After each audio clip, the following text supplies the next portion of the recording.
Good day. Please introduce yourself. Good day, Ma'am and Sir. I am Edna M. Ramos. I am 34 years old.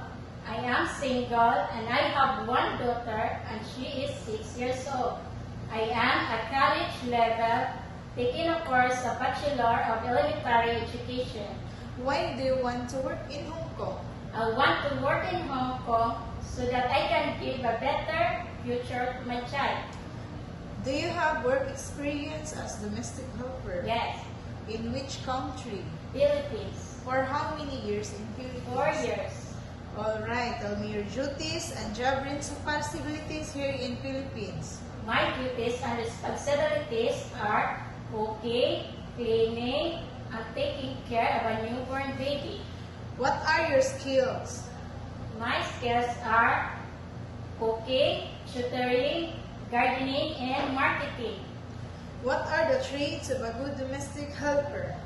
The traits of a good domestic helper has to be hardworking, obedient to the employer, loving, and caring to the children.